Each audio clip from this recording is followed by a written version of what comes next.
Welcome to our channel. Today we're diving into a topic that can make or break those relationships you hold dear. We're talking about those common communication mistakes that creep into our lives like unwelcome house guests.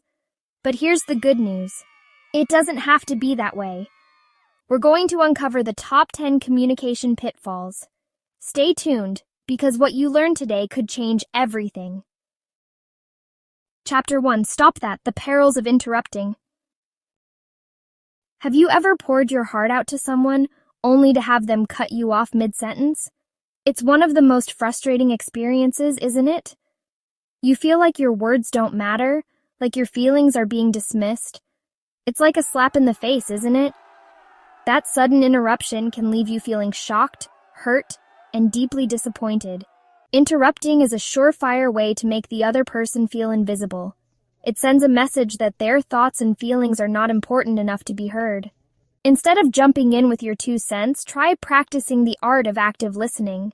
This means being fully present in the moment and truly engaging with what the other person is saying. Active listening means giving the other person your undivided attention, really hearing and absorbing their words. It's about understanding their perspective and showing empathy. Put down the phone, make eye contact, and nod your head to show that you're engaged. These small gestures can make a big difference in how the other person feels. Take a beat, pause, and reflect on what they've said. This shows that you value their input and are considering it thoughtfully. Remember, communication is a two-way street, and everyone deserves to feel heard and valued. By practicing active listening, you can foster deeper connections and more meaningful conversations. Chapter 2. Are you really listening? The importance of true understanding. We often confuse hearing with listening. Hearing is simply the act of sound waves hitting our eardrums. But listening, truly listening, is about opening your heart and mind to another person's experience. True listening requires empathy, the ability to step into your partner's shoes and see the world through their eyes. It's about letting go of your own agenda and simply trying to understand where they're coming from. Because when someone feels truly heard, they feel seen, valued, and loved.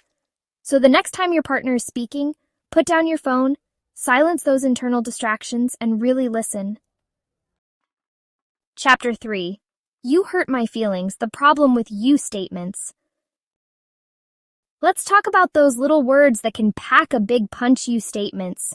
These seemingly simple phrases can have a surprisingly negative impact on our relationships. You know what I'm talking about? You always forget to take out the trash.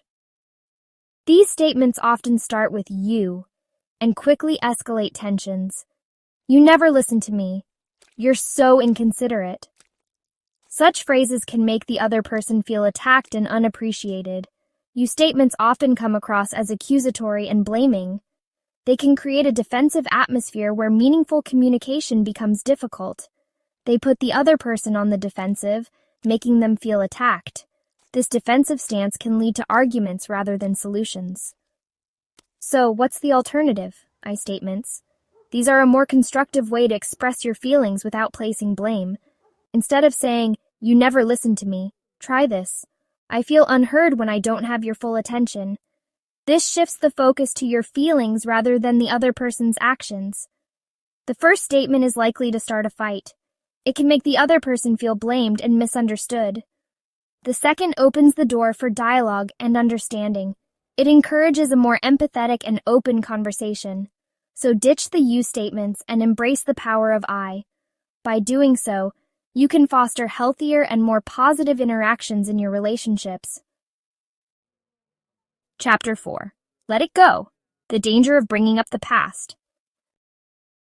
We all have a past. We've all made mistakes, but dragging those old hurts into the present is like pouring salt in a wound.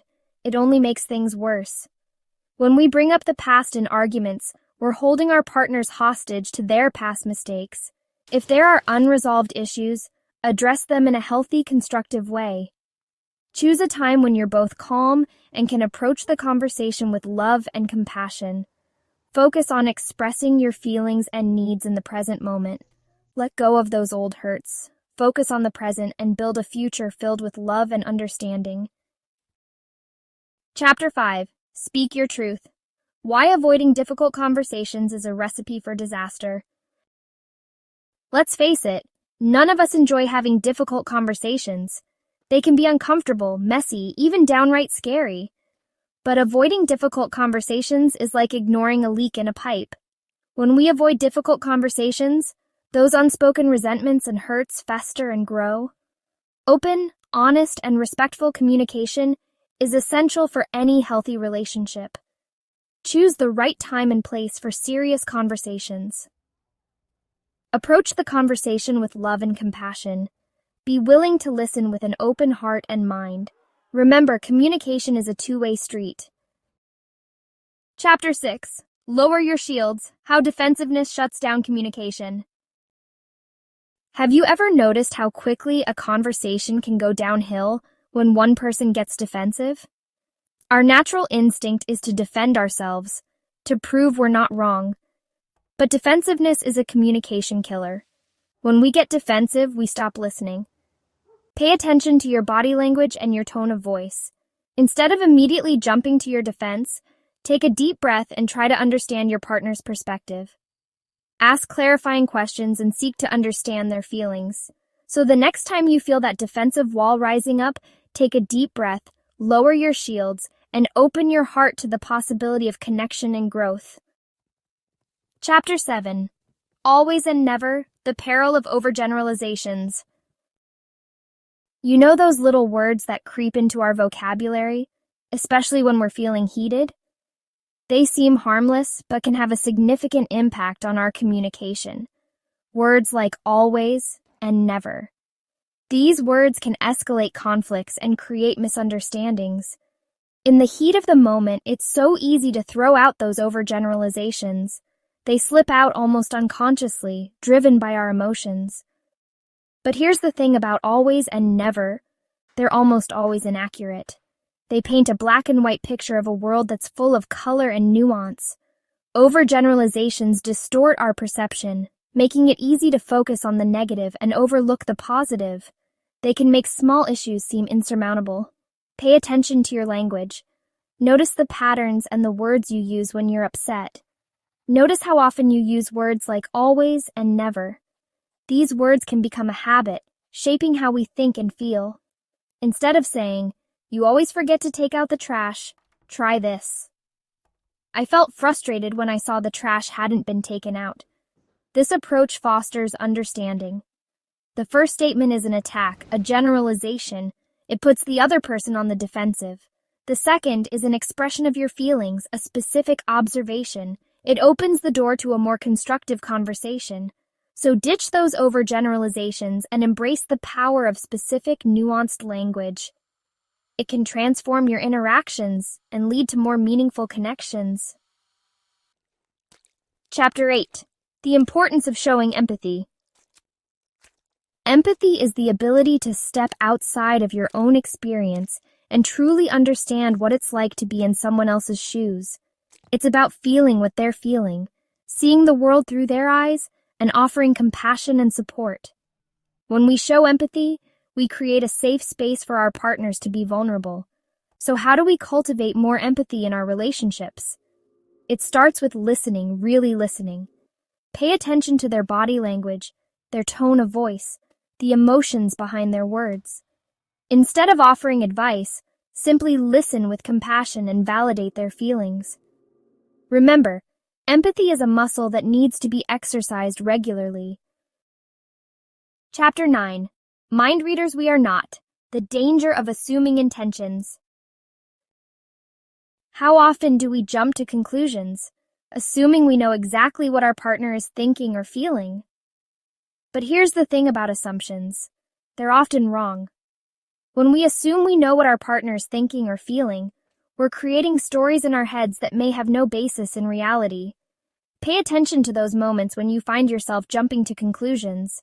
Instead of assuming, ask. Communication is key. If you're unsure about something, don't be afraid to ask your partner for clarification. Clear and open communication is the foundation of any healthy relationship. Chapter 10. Why Nonverbal Communication Speaks Volumes. We often think of communication as simply the words we speak, but our nonverbal cues, our body language, our tone of voice, our facial expressions speak volumes. The key to effective communication is to be mindful of both our verbal and nonverbal messages. Are we sending mixed signals? Are our words aligned with our body language? Pay attention to your body language in different situations. You can also ask trusted friends or family members for feedback. Nonverbal communication is a powerful tool that can enhance our relationships and create more fulfilling interactions. Thank you for watching. We've covered a lot of ground today, exploring those common communication pitfalls. By recognizing these patterns in our own lives, we empower ourselves to make different choices. Don't forget to like, comment, and subscribe for more insightful videos. See you next time.